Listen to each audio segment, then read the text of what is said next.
नमस्कार दोस्तों, मैं दीपांकर सिंह स्वागत करता हूं आपका आज की वीडियो में।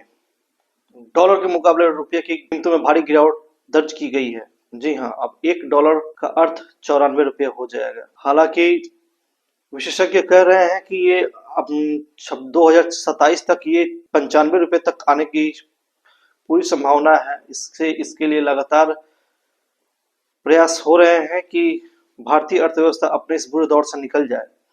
लेकिन जिस तरह ईरान और इजराइल का युद्ध हो रहा है और जिस प्रकार हमारे ट्रेड के जो शिप है वो हॉर्मुज पे रुके हुए हैं, बहुत परेशानियों का सामना करना पड़ रहा है। उससे यहाँ भारत में मुद्रास्फीति बढ़ गई है। जी हाँ, रिटेल इन्फ्लेशन 2.31% बढ़ा है। इससे आम आदमी के जेब पर कुछ ज्यादा ही बोझ पड़ेगा और यदि लगातार इसी तरह रुपये की दरों में गिरावट आई तो हमारे जो इंपोर्ट करने की चीजें हैं, जो हम डॉलर में इंपोर्ट करवाते हैं, वो भी महंगे होंगे। जो हम एक्सपोर्ट करते हैं उसमें भी हमें भारी नुकसान झेलना पड़ेगा। भारत जो भी चीजों का आयात करवाता है उसमें इलेक्ट्रॉनिक्स आइटम हुए, क्रूड ऑयल हुए या और भी चीजें जो खाद्य उर्वरक जो हुए, खाद्य पदार्थ में जो हम आयात करवाते हैं उनकी कीमतें भी बढ़ जाएंगी। विशेषकर हम बात करें कि इलेक्ट्रॉनिक्स आइटम में जो हम इंपोर्ट करते हैं उनकी दरों में भारी इजाफा होगा, जिससे जो भी टेक्नोलॉजी से रिलेटेड चीजें हैं वो महंगी हो जाएंगी। आप देख रहे होंगे कि हमने चाइना से बड़ी मात्रा में इलेक्ट्रॉनिक्स आइटम का इंपोर्ट करवाते हैं, अब उसके लिए हमें ज्यादा कीमत देनी पड़ेगी। रही बात एयरलाइन सेक्टर की, तो एयरलाइन सेक्टर में भी इस वर्ष 2026-27 में 18,000 करोड़ के आसपास का घाटा होने की उम्मीद है। एयरलाइन सेक्टर में एक कैसे घाटा हो रहा है, इसके लिए आपको थोड़ी सी चीजें जाननी होंगी। जैसे जो भी प्राइवेट एयरलाइंस हैं वो अपना हवाई जहाज लीज पे लेती हैं और उसका मेंटेनेंस हुआ, उसके पायलट का खर्च, उसमें और भी ज्यादा जो एक्सेसरीज हैं उन सब के ऊपर जो है इस रुपये की गिरी हुई कीमतों का मार झेलना पड़ेगा। रुपये के टूटने से निर्यात के क्षेत्र में प्रतिस्पर्धा काफी बढ़ जाएगी।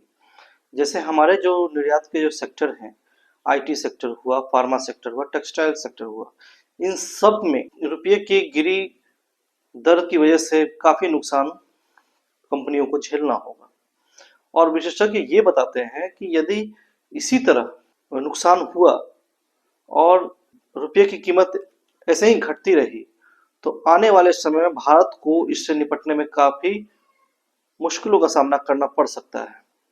विशेषज्ञ ये भी बताते हैं कि अभी भारत जैसे देश में ये काफी महत्वपूर्ण है कि फॉरेन डायरेक्ट इन्वेस्टमेंट हो और ये स्टेबल हो, यानी ऐसा नहीं कि इन्वेस्टमेंट हो गया फिर पैसा निकल गया, नहीं, स्टेबल एक फॉरेन एफडीआई होनी चाहिए जिससे भारत को इससे उभरने में आसानी हो।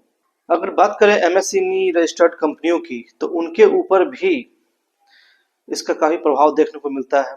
अभी तक अमेरिका द्वारा जो भारत पर टैरिफ डाला गया था, टेक्सटाइल पर हो या जेम्स वगैरह पे, तो उसका 50% टैरिफ का मार झेल ही रहा था, जिसके कारण बहुत सारे कंपनीज बंद हो गई और अनएम्प्लॉयमेंट भी बहुत ज्यादा बढ़ गया।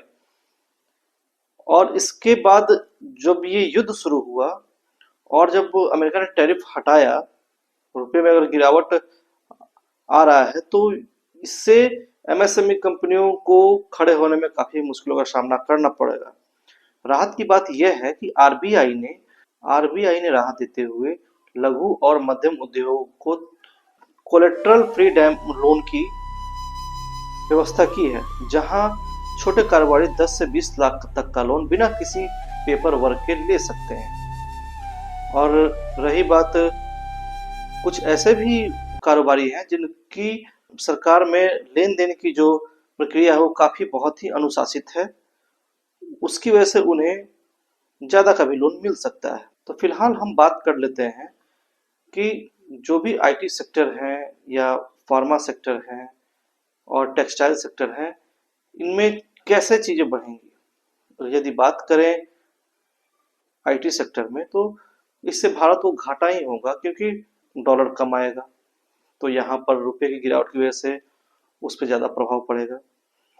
टेक्सटाइल के क्षेत्र में अगर जाएं, तो जो भी चीज़ें हम इंपोर्ट करवाते हैं दूसरे देशों से, उसके लिए हमें ज़्यादा कीमतें देनी पड़ेंगी। कुछ केमिकल्स हैं, उसके लिए भी हमें ज़्यादा कीमत देनी पड़ेंगी। फार्मा सेक्टर में जो दवा बनाने में और पैकेजिंग वगैरह में जो चीज़ें इस्तेमाल होती हैं, और कुछ केमिकल्स भी जो हम इंपोर्ट करवाते हैं, उसके लिए भी हमें ज़्यादा कीमतें देनी पड़ेंगी। भारत का व्यापार घाटा देखा जाए तो चाइना के साथ हमारा व्यापार घाटा 100 बिलियन डॉलर तक पहुंच गया है, जो काफी चिंतनीय है। यानी एक तरह से समझा जाए व्यापार घाटा किसे कहते हैं, तो जब हम कोई वस्तु चाइना में भेजते हैं और हम जब चाइना से कोई वस्तु खरीदते हैं, इसे मान लीजिए कि चाइना हमें 120 बिलियन डॉलर का सामान भेजता है और हम यहाँ से सिर्फ 20 बिलियन डॉलर का सामान भेज रहे हैं, तो बीच में जो 100 बिलियन डॉलर का जो गैप है, उसे ही व्यापार घाटा कहते हैं। यानी हमारे एक्सपोर्ट भी बहुत कम है। भारत की आत्मनिर्भरता जो है अन्य देशों पर कुछ ज्यादा ही है, जिसकी वजह से हमें काफी परेशानियों का सामना करना पड़ रहा है। यदि अपने इंफ्रास्ट्रक्चर में हम बदलाव लाते और इंपोर्ट की जगह हमने एक्सपोर्ट पर ज्यादा ध्यान दिया होता, चीजों को अपने यहाँ बनाते, तो आज ये समय नहीं आता कि भारत का रुपया इतना टूटकर नीचे आएगा। अब बात करते हैं विदेशी मुद्रा भंडार की।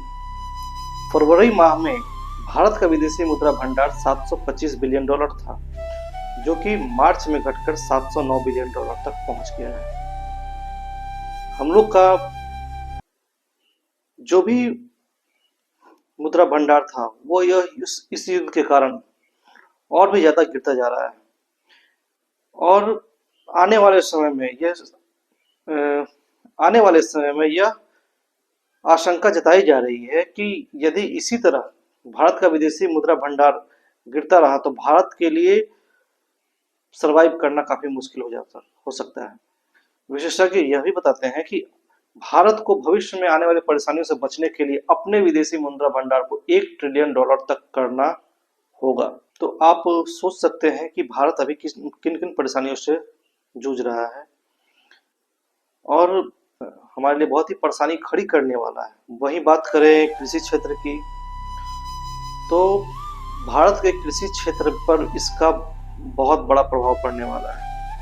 भारत की 60% आबादी जो कि कृषि पर ही निर्भर है, उसके लिए अब बाजारों से उर्वरकों की और अन्य चीजों की खरीदारी के लिए ज्यादा पैसा देना पड़ेगा। हालांकि सरकार ने अपने 26-27 के वित्तीय वर्ष में उर्वरकों पर सब्सिडी जो है 1,76,000 के आसपास दिया था, 1,000 करोड़ के आसपास दिया। हालांकि केंद्र सरकार ने अपने बजट में कृषि सब्सिडी में 1,76,000 के आसपास का बजट दिया है। जिस तरह रुपये की कीमतें गिर रही हैं, उससे यह अंदाजा लगाया जाता है कि इन पूरे खर्च में 26,000 करोड़ के आसपास की बढ़ोतरी हो सकती है। भारत सरकार को 26,000 करोड़ के से ज्यादा का सब्सिडी में देना होगा पैसा।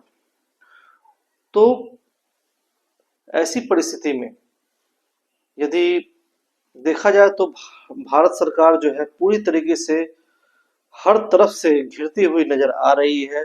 अभी जो हमारी अर्थव्यवस्था है वो अपने बहुत ही नाजुक दौर से गुजर रही है, और इसके लिए पूरी तरीके से भारत सरकार की नीतियों को और अमेरिका के साथ भारत के संबंधों को जिम्मेदार ठहराना सही नहीं होगा। देखिए, व्यापार जो है उसकी अपनी कुछ सीमाएं होती हैं, उसके अपने कुछ नियम होते हैं। यदि हम उनसे हटकर काम करते हैं तो ये हमारे लिए सही नहीं होता। और रही बात अन्य देशों के साथ ट्रेड की, तो भारत की कुछ नीतियों की वजह से भले ही इस पर प्रभाव पड़ा हो, जिसकी वजह से हमारा जो शिपमेंट है वो रुक गया, हॉर्मुज ब्लॉक हो गया है, ईरान हमारे जहाजों को भारत आने नहीं दे रहा है, इसके लिए भारत सरकार की नीतियों को जिम्मेदार ठहराना बिल्कुल सही है, कहीं से कोई गलत नहीं है। लेकिन भारत सरकार की कमी एक ये भी है कि वो पूरी तरीके से अमेरिका पर डिपेंडेंट हो गया।